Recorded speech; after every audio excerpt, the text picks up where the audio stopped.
One single day. 15 massive global shockwaves. July 11th, 2026. You know, the world isn't just shifting right now. It's going through this profound, deeply interconnected chain reaction. A decision made in a Middle Eastern war room is literally instantly dictating gas prices in Europe and shipping routes over in Southeast Asia.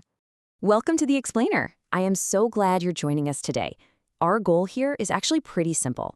We're going to take this massive, chaotic web of global developments from just one historic day and synthesize the whole shebang into a clear, structured narrative. We're connecting the dots so you walk away with a really solid grasp of exactly what's unfolding on the global stage.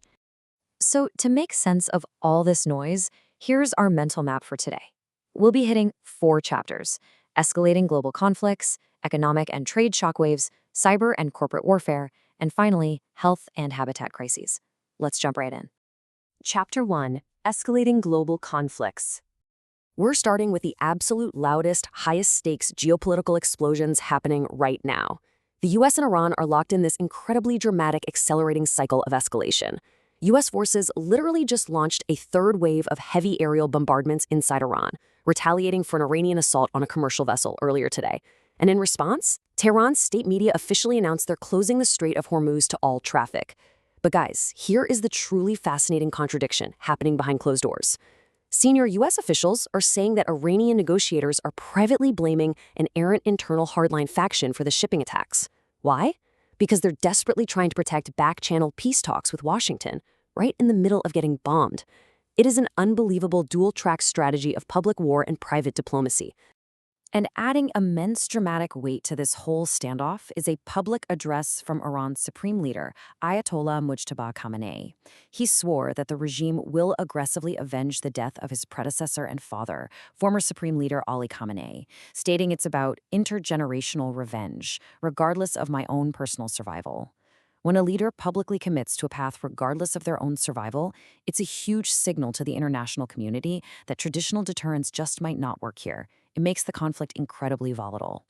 And we're seeing that exact same regional instability mirrored right on the Israel-Lebanon border. Despite ongoing peace talks about a proposed pullback, the IDF just launched targeted airstrikes in southern Lebanon's security sector. They successfully eliminated several Hezbollah operatives who were caught transferring anti-tank missiles into a building. So much like the US and Iran, we've got these intense, lethal tactical strikes, complicating but somehow existing right alongside diplomatic negotiations. Chapter 2: Economic and Trade Shockwaves. Now, physical conflicts don't just happen in a vacuum, right? They instantly create these massive shockwaves in global trade and domestic economies. Just look at the sheer scale of this number: 28. The Ukrainian General Staff reported a massive overnight operation that successfully struck 28 Russian maritime vessels in the Sea of Azov. That's not just a military win. It basically shut down most maritime transport near the critical Kerch Strait. And to put that into perspective, let's look at how that military action translates into everyday economic reality. Out of those 28 vessels, 21 were tankers and 4 were tugboats. By crippling that specific logistics infrastructure, the impact on Russia was immediate. According to official Kremlin data from Rosstat, this disruption from drone strikes caused domestic consumer gasoline prices in Russia to just rocket up by 7.3% in a matter of weeks. That is a massive hit for everyday consumers, directly downstream from the battlefield. And as these trade routes are threatened all over the globe, different countries are reacting in wildly different ways. On one hand, driven by the crisis in the Persian Gulf we just talked about, the International Maritime Organization adopted a Singapore-led resolution to protect global shipping lanes. So the international community is rallying to defend commercial navigation. But then, on the flip side, you have Indonesia leaning into the shifting alliances. They just inked a major maritime partnership with Russia, focusing on large-scale tech transfers to expand Indonesia's already dominant merchant shipbuilding share in Southeast Asia. It's just a fascinating contrast in global strategy. Okay, so we've looked at physical warfare and the defense of physical shipping lanes. But what happens when the battlefield leaves the physical world entirely and moves completely online? Chapter 3: Cyber and Corporate Warfare. Welcome to the invisible front lines. This is where modern warfare and corporate cutthroat competition completely blur together. Take a look at the state espionage side for a second. Military intelligence in the Netherlands uncovered this sweeping Russian cyber operation. But the Kremlin wasn't hacking high-level military servers. They actually infiltrated civilians' smart doorbells and security cameras to illicitly monitor NATO logistics routes moving equipment toward Ukraine. Yes, everyday smart home devices weaponized to track tanks. And then contrast that with the corporate side. A massive legal war just erupted with Apple officially suing OpenAI. They're alleging a coordinated effort to poach engineers and steal highly proprietary semiconductor and on-device AI trade secrets. Whether it's a nation-state tracking tanks or corporations going after AI secrets, the ultimate fight here is for data and technology. And speaking of that fight for tech, check out this staggering figure. South Korean memory chip giant SK Hynix just closed a record-shattering $26.5 billion IPO in the United States. I mean, think about that. Even amidst all the global chaos, the wars, the supply chain disruptions we just covered, Wall Street's appetite for artificial intelligence hardware is absolutely insatiable.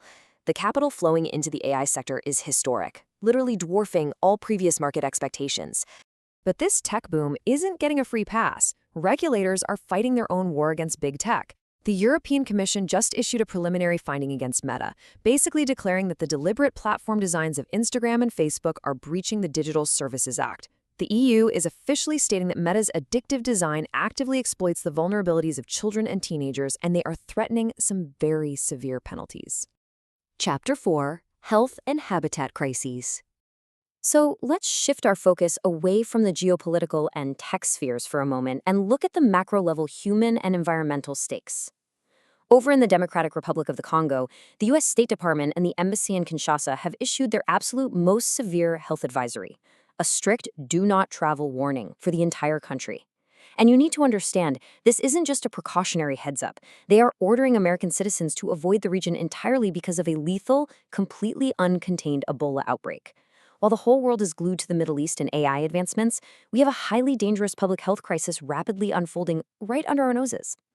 Meanwhile, our environmental landscape is facing a profound legal shift. Following a key Supreme Court precedent, the Trump administration finalized a rule that redefines the word harm under the Endangered Species Act. What this administrative shift does is strip away long-standing protection statuses. It legally opens up previously forbidden wildlife habitats to oil drilling, logging, and mining. So regardless of where you stand on the politics, objectively, this is a massive structural change to land use and environmental protection in the U.S. Which brings us to the ultimate question for today. We are witnessing an incredible, rapid global escalation in physical warfare and this cutthroat race for tech dominance.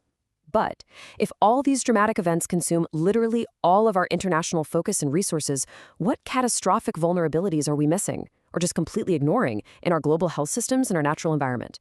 It's a huge question, and absolutely crucial to keep in mind as we watch these interconnected headlines continue to unfold. Thank you so much for joining me on The Explainer today, and keep asking the big questions.